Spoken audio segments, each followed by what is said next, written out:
जय हिंद प्यारे साथियों।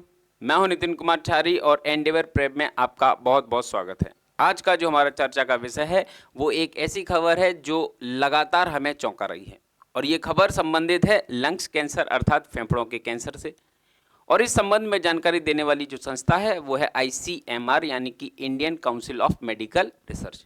ये जो संस्था है लगातार हमें इस बात से रूबरू कराने की कोशिश कर रही है कि भारत में कैंसर के मरीजों की संख्या लगातार बढ़ती जा रही है और न सिर्फ भारत में एक कैंसर के मरीज बल्कि स्पेशली देखा जाए तो लंग्स कैंसर अर्थात फेफड़ों के कैंसर के मरीजों की संख्या बहुत तेजी से बढ़ रही है। ये पूरी खबर हम चर्चा करने वाले हैं। पूरी खबर पे आज हम चर्चा करेंगे, साथ ही साथ ये भी जानेंगे कि ICMR क्या है। हमारी चर्चा के जो मुद्दे हैं वो हम पहले डिस्कस कर लेते हैं कि हम पहले तो जानेंगे ये पूरी खबर क्या है और उसके बाद हम ये भी समझेंगे कि ICMR क्या है।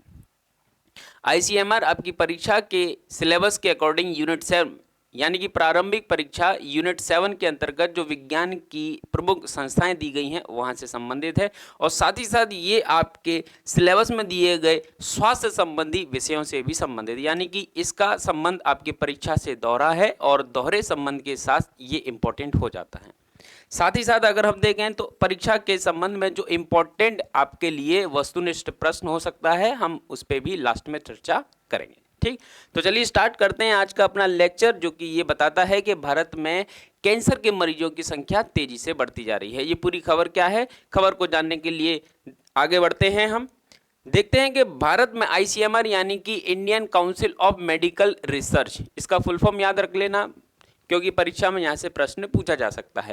फेफड़ों में कैंसर, फेफड़ों के कैंसर के बारे में सबसे ज़्यादा संख्या बढ़ने से ICMR इस बात पे प्रबंधन हेतु साक्ष्य आधारित मापदंड लाने की तैयारी कर रही है। यानी कि साक्ष्य आधारित मापदंड लाने की तैयारी क्यों की जा रही है? क्योंकि इसके माध्यम से कैंसर के मरीजों को, स्पेशली फेफड़ों के कैंसर के मरीजों को क्या किया जा सके, स्वस्थ किया जा सके और फेफड़ों के कैंसर से पीड़ित होने वाले लोगों को अवेयर किया जा सके इस समस्या के समाधान हेतु। ठीक, अभी हाल ही में ICMR की रिपोर्ट के आधार पर यह भी बताया गया है कि भारत में जो लंग्स कैंसर है उनकी संख्या तेजी से बढ़ रही है।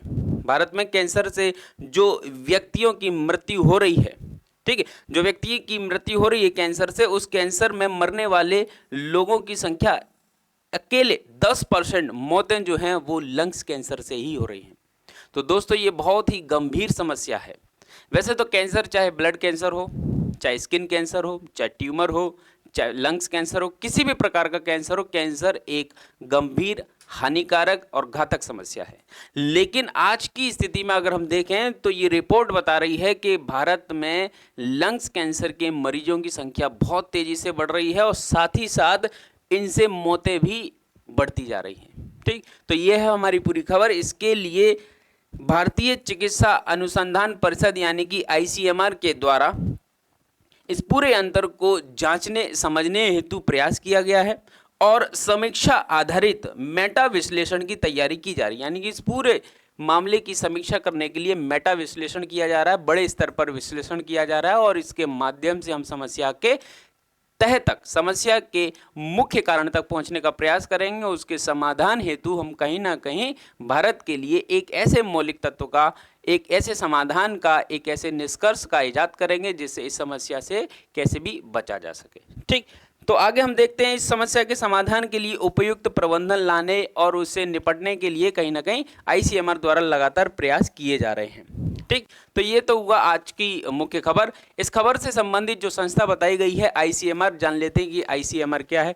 ICMR का सबसे पहले आपको फुल फॉर्म याद कर लेना है। हिंदी में इसको कहते हैं भारतीय आयुर्विज्ञान अनुसंधान परिषद, इंग्लिश में इसको कहते हैं Indian council of medical research.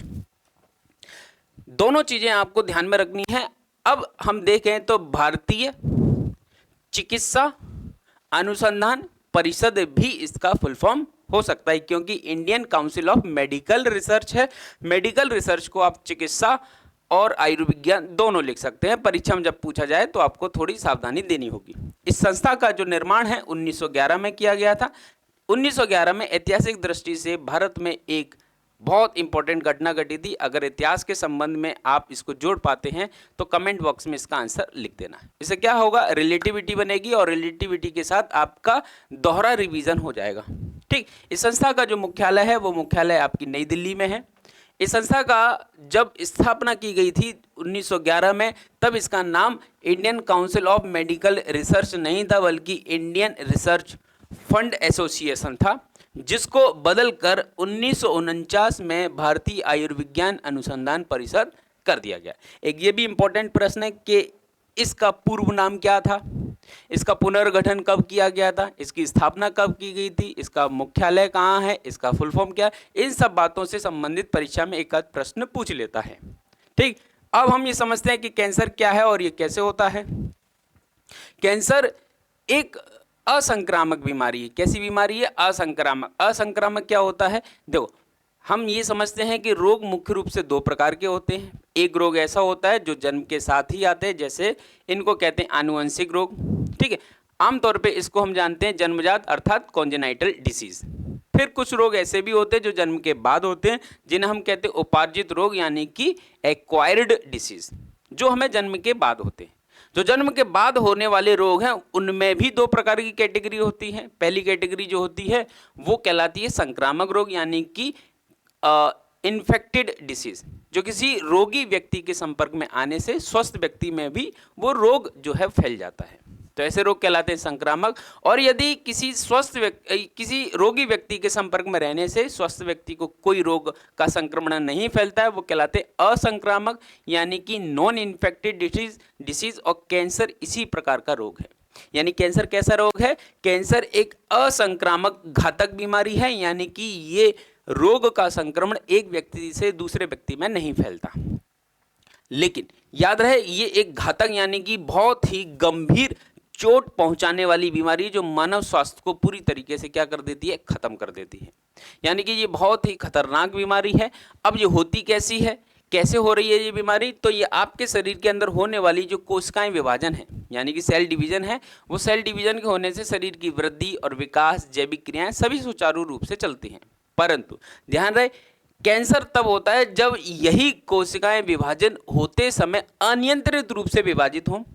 अनियंत्रित रूप से विभाजित होने से शरीर के अंदर ऊतक वृद्धि अनियंत्रित रूप से स्टार्ट हो जाती है और अनियंत्रित रूप से ऊतकों की वृद्धि कहीं ना कहीं एक गांठ पैदा कर देती है, एक ट्यूमर पैदा कर देती है, जो आगे चल के कैंसर का रूप धारण कर लेता है। यानी कि सीधे भाषा में कहें तो कैंसर क्या है? शरीर के अंदर होने वाली अनियंत्रित कोशिका विभाजन से एक समस्या जो कि मानव स्वास्थ्य को गंभीर चोट पहुंचाती है। ठीक, तो ये हुआ कैंसर।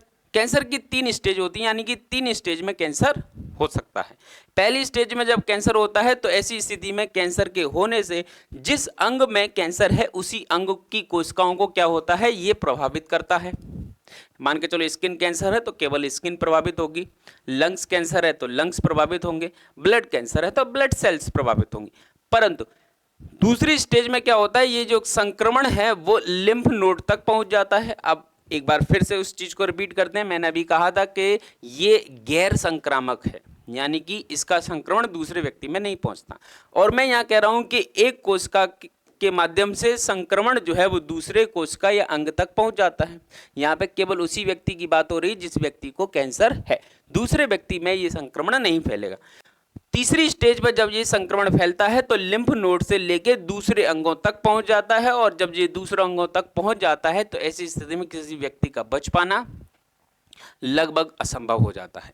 यानी कि कैंसर की पहली स्टेज में अगर पता चल जाए तो उसका इलाज संभव है, दूसरी स्टेज में भी हम ये मान सकते हैं कि इलाज संभव हो सकता है, बट तीसरे स्तर पे आते आते इलाज संभव नहीं हो पाता और कहीं ना कहीं ऐसी स्थिति में व्यक्ति की मृत्यु संभावित है। तो ये था आज का हमारा टॉपिक, जिसके अंतर्गत हमने पढ़ा कि ये पूरा मुद्दा क्या है। आईसीएमआर के माध्यम से लंग्स कैंसर की संख्या में वृद्धि हो रही है। इससे मरने वाले लोगों की संख्या पूरे कैंसर के अंतर्गत अगर अपन देखें तो 10% केवल लंग्स कैंसर से मरने वाले लोगों की है।